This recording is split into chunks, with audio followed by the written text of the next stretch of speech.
I'm a German who has been living in the US for a little over 5 years now, and last year I even bought a house here. Something that I definitely wouldn't have done if I had stayed in Germany. Why, you ask? Here's the answer.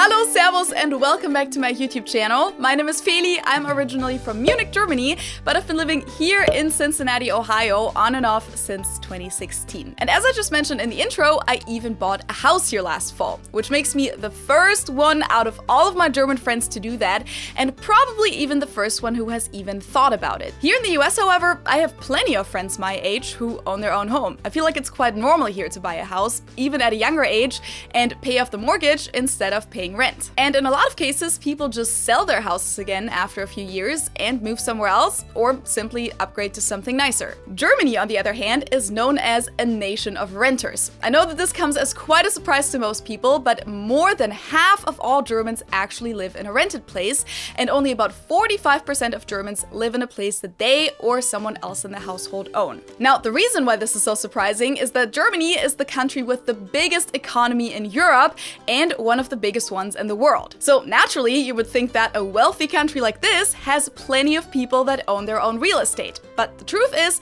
Germany actually ranks among the last places in the developed world when it comes to home ownership rates. Out of all European countries, only Switzerland has a lower rate than us.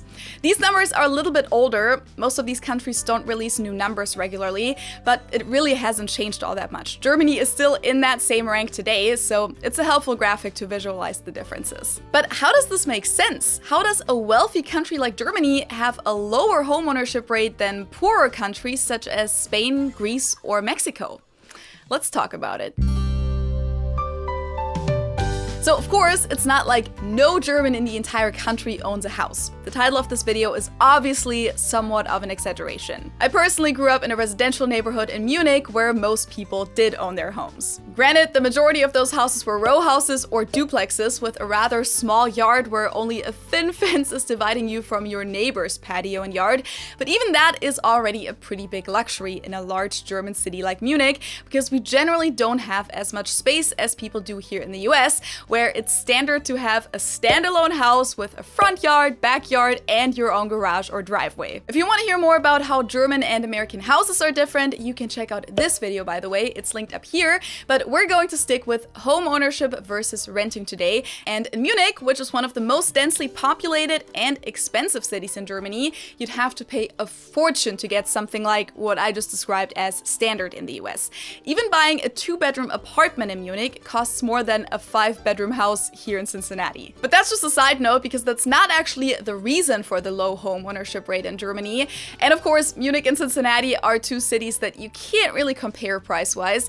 It's just a little glimpse into my personal reality when looking at where I'm from and where I live now and what I can afford here. But first, let's look at the facts. As I just said, the majority of all Germans live in a rental property, and that applies especially to younger and older people. According to this survey by the Deutsche Bundesbank from 2017, it's about 85% of the 25 to 34-year-olds who rent their home, 71% of the 35 to 44-year-olds, and 52% of those over 75. So the highest homeowner rates are among the people between 45 and 74. In that age group, the homeowner rate is at 54 to 60%, so more than half of all people in that age group do own their own home, and only 40 to 46% are renters. Over the last 10 years, the homeownership rate in Germany has only slightly increased, by the way. The homeownership rate also varies within Germany and is different from state to state, with the highest rate of about 65% in the Saarland and the lowest rate of 17% in Berlin. What's interesting is that overall, there are fewer homeowners in the so-called new states of Germany, Neue Bundesländer, so in former East Germany, than in West German states, which seems to be a remnant from the GDR. About 90% of all rental units in Germany are located in multi-family homes. That's a very common type of building that you'll see all over the country, in historical districts, in newly built neighborhoods, in the city centers, and in the suburbs. Eastern Germany is even known for a specific type of multifamily building called Plattenbau. Those buildings consist of prefabricated concrete sheets, Platten, and were mainly used to build quick and cheap housing after World War II, but you'll find these buildings in other parts of Germany as well. Now let's get to the reasons as to why the homeownership rate in Germany is so low. I did mention that real estate prices in Munich are extremely high, so you might think, well, duh, houses are just a lot more expensive in Germany than in other countries, so fewer people can afford buying a house. But actually, even though in some cities, such as Munich, but also Hamburg or Frankfurt, real estate prices are indeed very high, the average house in Germany only costs around 320,000 euros. Or at least that's the only number that I could find for a nationwide average, because the prices are usually listed per city and not for the entire country. And according to this article by the German news outlet Focus, when you compare the average price for 1 square meter of real estate to the average household income in Germany, the rate is actually very similar to other countries. So an average household in Germany could purchase about 4 square meters of real estate with their yearly net income. That's actually the 5th best rate in the European Union. In many other countries, the average household can afford way less than that. Yet, they do own more real estate than Germans, and one reason for that is that you don't necessarily have to purchase a home to own it. You can also inherit it. And that's something that just doesn't take place quite as much in Germany. About half of all German homeowners are currently paying off a mortgage, which indicates that they bought the house themselves. While in Romania, the country with the highest homeownership rate in the world, only about 1% of owners pay off a mortgage. Why is that? Well, there simply isn't quite as much to inherit in Germany, which, of course, has historical reasons. About 20% of all German housing stock was destroyed during World War II, about 2.3 million homes. An additional 2 million were damaged, and including the refugees from the Eastern occupation zone, about 21 million people needed a home. So in the first few years after the war, West Germany needed to come up with a plan to provide a lot of housing, about 5.5 million homes to be exact, as quickly as possible. And they had to do it in the midst of a broken economy, with the currency being virtually worthless and a population who didn't have a lot of financial means. The best way to solve the situation was to build government-subsidized social housing in the form of apartment units that people could rent for a reasonable price. The first housing program started right after the end of the war, when there wasn't even an official state and government in place yet, but shortly after the Federal Republic of Germany was officially founded in 1949, the government did also pass the first housing law, Wohnungsbaugesetz, with the goal of having as many people as possible benefit from this. The government ended up funding about 3.3 million homes. 2.7 million were built by private investors that were given access to subsidies, low interest rates, and tax breaks. And so Germany managed to cut the housing shortage in half by 1956. And due to the fact that there wasn't really a high demand for private real estate at the time because of the financial situation, banks were hardly giving out loans, and multifamily homes could house more people. Most of those newly built homes were rentals. The foundation for Germany's preference to rent was laid. Other countries that were affected by the war, such as the United Kingdom, for example, actually had similar strategies after the war. Still, today, the homeownership rate in the UK is significantly higher, with about 65%. In 2004, it was up even more. So the big question is, why did the Germans stick with renting, even after the economy recovered and the country experienced the so-called Wirtschaftswunder in the 1950s? One of the answers seems to lie in how much money was put into rentals. Since the UK mainly targeted their housing programs at public and non-profit institutions, excluding the private sector, and kept up renting and construction cost caps for public housing developers, most rental property was of significantly lower quality than privately owned homes because landlords had to cut back in maintenance. As a result, rentals in the UK, especially those that were largely publicly funded, acquired somewhat of a stigma. In Germany, on the other hand, rental regulations were reduced much sooner, in the early 1960s,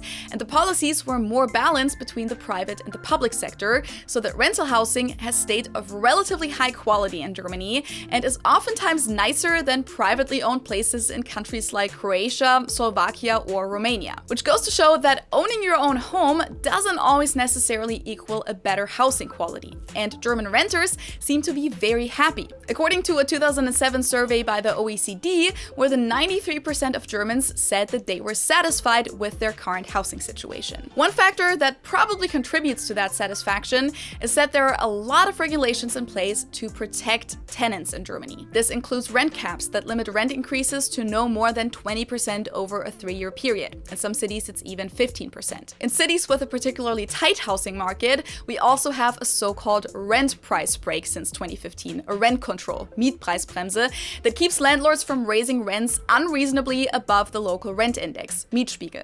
And turns out that rents in Germany are actually cheaper than in many other countries.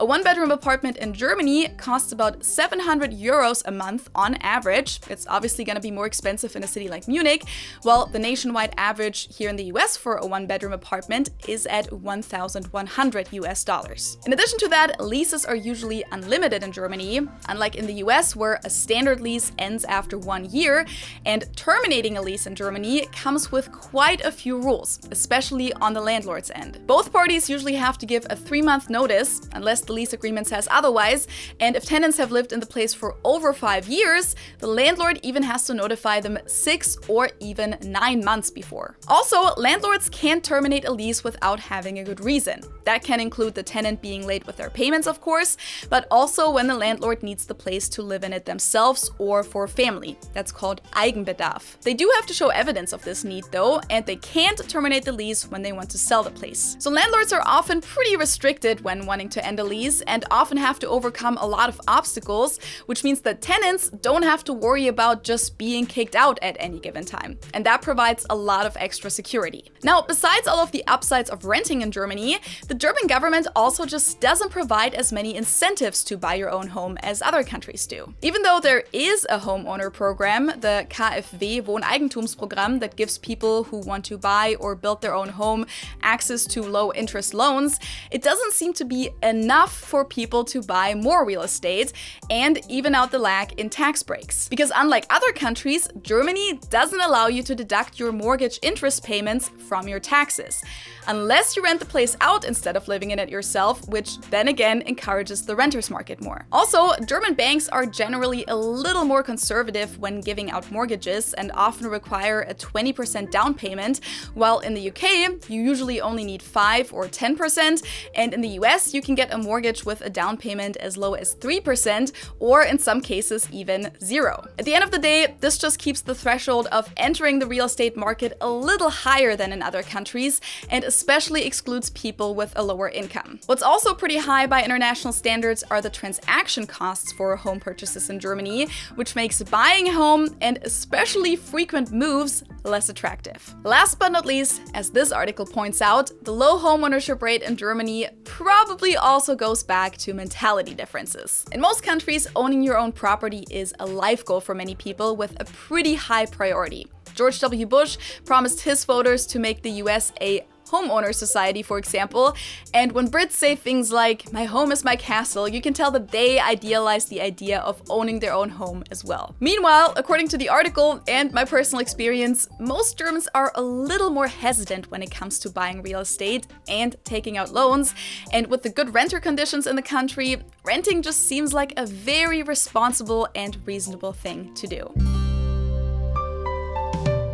And that actually lines up perfectly with my personal experience. I kind of mentioned this at the beginning of the video, but I feel like buying a house in Germany is just considered a much bigger step than it is here in the US. It's more like this intimidating adult thing that younger people honestly don't really talk about a lot, even in your 20s, because it's not really a realistic option for most of us. It's something that's way down the road or might never be reality for us. Now, of course, I grew up in a big, expensive city. This is definitely a little bit different in rural areas. But I think it's safe to say that buying a house is just a big decision and a big step for Germans, and I experienced the different reactions when I bought my house last year. While most of my American friends were simply excited for me, many of my German friends looked at it as this huge milestone and couldn't even believe that I was able to do this, and how easy the process was here. Americans really make this whole house purchasing process seem like the most casual everyday activity. My realtor even told me that she never had a client that asked as many questions as I did, even though from a German perspective, I really just did what everyone who's about to make a big decision like this should do. But she said that most of her clients usually just want her to handle everything and don't really care to understand all of the details themselves. And the signing of the final purchasing contract took me like 15 minutes. In Germany, I know from my parents that usually takes over an hour because they'll read the entire contract to you. Here, they just summarized the contract for me and had me sign the different pages.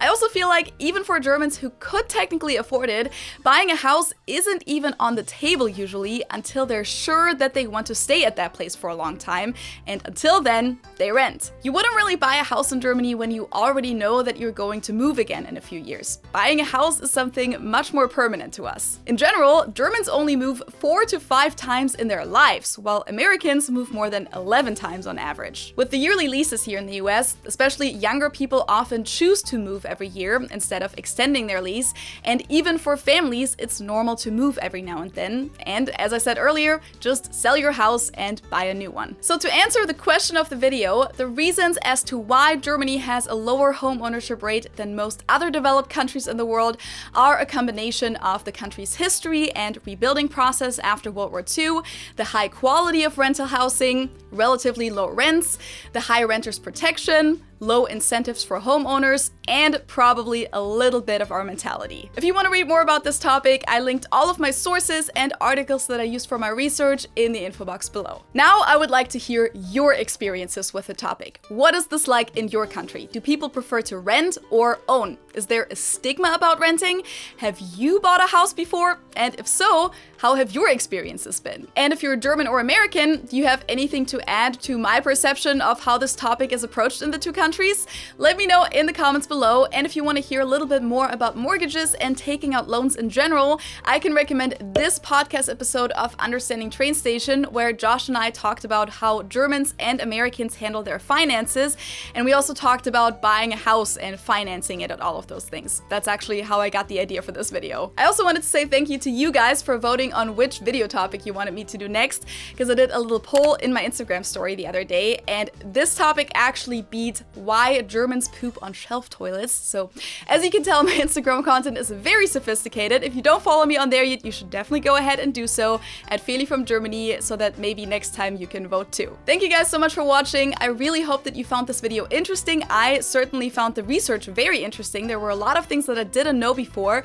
If you did enjoy it, please don't forget to subscribe to my channel, and if you want to support me a little bit extra, you can hit the super thanks button underneath the video or join my Patreon family. And with that, I hope I'll see you next time. Tschüss!